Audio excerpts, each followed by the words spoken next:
இருந்த பொருளாதாரம் இன்னைக்கு வந்து மோடி ஆட்சி அமைச்சதுக்கு அப்புறம் வந்து 5,000 வந்திருக்கு. முன்னோடி வந்திருக்கு. மோடி ஆட்சியில 5வது இடத்துக்கு வந்திருக்குன்றாங்க. 14 இடத்துல பொருளாதாரம் சார் மோடி ஆட்சியில வந்து 5வது இடத்துக்கு வந்திருக்குன்னு அந்த அண்ணாமலை சொல்றாரு. அந்த 11வது இடத்துல இருந்து 5வது இடத்துக்கு வந்திருக்குன்றாரு. மோடி வந்தாதான் பொருளாதாரம் முன்னேறும். 3 இடத்துக்கு வரும்ன்றாரு. இதை விட ஜோக் ஏதாவது இருக்க முடியுமா? இல்லப்பா சிரிச்சுக்குங்கப்பா எல்லாம். இந்தியா முன்னேறிடுச்சுப்பா. பொருளாதாரத்துல மோடி ஆட்சியில் நோம்பு வச்சுட்டு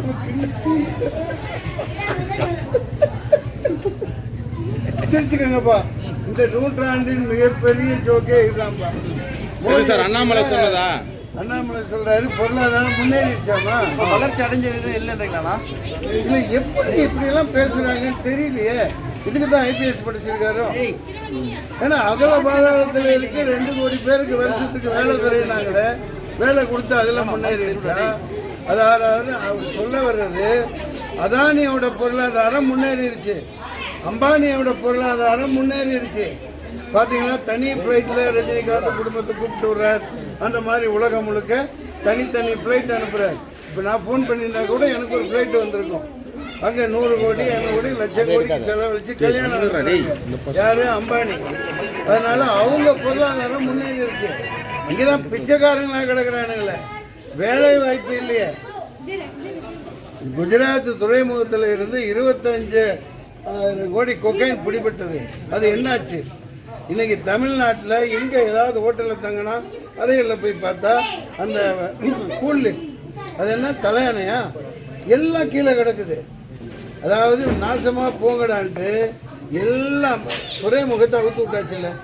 துறைமுக தனியார் இத்தனை 75 வருஷம் சுதந்திரத்துக்கு அப்புறம் துறைமுகம் ஏர்போர்ட்டு எல்லாத்தையும் அவங்க தனியார் கொடுத்துருந்தாங்க.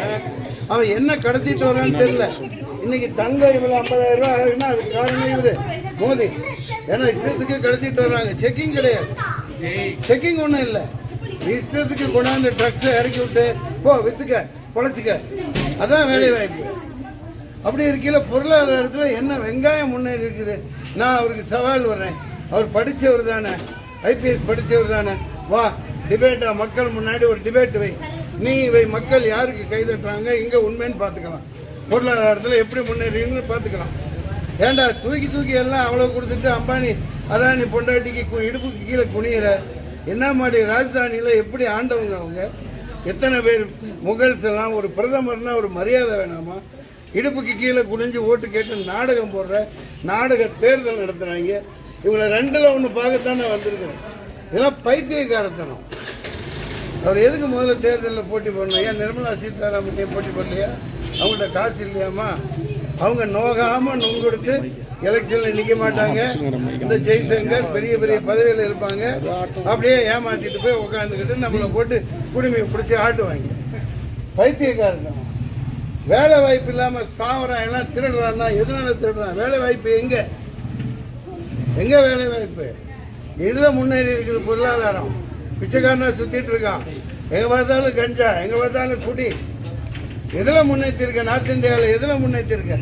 20 வருஷமாக கரண்ட் இல்லாமல் கிடக்கு பல கிராமங்கள். ஊப்பியில், உத்தரப்பிரதேசத்தில் நீட்டை தூக்குனீங்களா? 1 2 சொல்லிகிட்டே போகிறதுக்கு பைத்தியக்காரத்தனம். அண்ணாமலையை போல ஒரு ஒரு என்ன சொல்கிறது, ஒரு உருட்டு மனுஷன் உலகத்திலே யாருமே பார்த்ததில்லை. அதனால் இந்த தொகுதியில் நான் நிற்கிறேன். புரியுதா? என்னோட இதையும் சொல்லிக்கிறேன், எழுதிக்கங்க. இந்திய ஜனநாயக புலிகள் சார்பாக பிரதமர் வேட்பாளராக நான் எவரும் முன்மொழிஞ்சாலும் சரி இல்லாட்டியும் சரி ராகுல் காந்தியை முன்மொழிகிறேன் அல்லது பிரியங்கா காந்தியை முன்மொழிகிறேன். தைரியமாக சொல்கிறேன். இந்தியா கூட்டணி 38 எல்லாத்துலேயும் ஜெயிக்கிட்டோம். இந்த தொகுதியில் நான் தான் ஜெயிப்பேன். பல கருத்து வேறுபாடுகள் இருந்தாலும் அது வேறு. இப்போ நான் டிக்ளேர் பண்ணிட்டேன். நாளைக்கு சின்னம் கிடைக்கும், வந்தவுடனே மக்கள்கிட்ட கொண்டு போய் சேர்ப்பேன். வேறு என்ன உங்களுக்கு சந்தேகம்? கேட்டுங்க.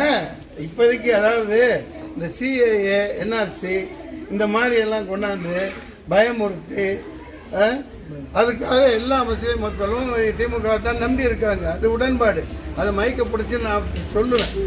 நான் அவங்க 38 பேர் இருக்கேன்னா நான் ஒருத்தர் சேர்ந்து இருக்க தெரியாதா? எனக்கு தெரியாதா? தலைவாழை இலை போட்டு அவனை 1லேருந்து ஏற்றுட்டு இருக்கிறவன் நான் தான், மன்சூர் அலிகான். புரியுதுங்களா? ஜெயிக்கட்டும். யாரை மக்கள் விரும்புகிறாங்களோ அவங்க வருவாங்க. காங்கிரஸ் ஆட்சியில இருந்த 57 லட்சம் கோடி இருந்ததை இன்னைக்கு 200 லட்சம் கோடிக்கு மேல இந்திய அரசு மோடி அரசு வாங்கி இருக்குது. அந்த பக்கம் அப்படி கடன் வாங்குது. மக்கள்கிட்ட வரி வரி வரி வரின்னு போட்டு சாவடிச்சு எல்லாத்தையும் பிடிங்கிட்டு விட்டோம். ஒண்ணுமே இல்லை. இது நாங்க இந்த அஜய் இப்ப பயன் சொன்னாங்க 3/4 மணி நேரம். நான் உண்மையை சொல்லணும். அதாவது ஜக்காத் கொடுக்கறத பத்தி சொன்னாங்க. இந்த மத்திய அரசு மோடி அரசு எல்லா ஜக்காத்தையும் முடிங்கிறான். ஒரு ஜக்காத்து 2 ஜக்காத்து சத்தியில் இருக்கிற கோடு வரைக்கும் முடிங்கிட்டான். வரி குதிரையில அதிகமா வரி இருக்கோ இல்லையோ, ஆனா ஜிஎஸ்டியை வரி வரின்னு போட்டு ஜக்காத்து கொடுக்கவே கூட வசதி எல்லாம் பண்ணிட்டான். நீ எதுக்குடா ஜக்காத்து கொடுக்குற, எல்லாத்தையும் எனக்கு கொடுறான், கொண்டு போய் அதானி கம்பெனி. கடைசி பார்த்தா அதானி அவரோட பினாமியா. அதை சொன்னனாலதான் கெஜ்ரிவால் 2 ஸ்டேட்டை நடத்துற ஒரு சிஎம் தூக்கி உள்ள போட்டிருக்காங்க. நான் வரி வரியா விளாசுவேன். இப்போதைக்கு திமுக பல பிரச்சனை எது இருந்தாலும் சரி 38 தொகுதியில் அவங்க வரட்டும், வருவாங்க. நான் இந்த தொகுதியில் நின்று ஓட்டு கேட்டு வாங்கி வருவேன். நான் ஒத்த ஓட்டு முத்தையா வாங்கிக்கிறேன். நான் பிரைம் மினிஸ்டர் கேண்டிடேட்டா ரெஃபரிங் ராகுல் காந்தி பிரியங்கா காந்தி. தமிழக பல அரசியல் படுகொலைகள் பல பிரச்சனைகள் இருந்தாலும் இப்ப எதிர்கட்சின்னு ஒண்ணு இல்லை. அதனால நான் உங்களை வரவேற்கிறேன். I salute. Sure we will win.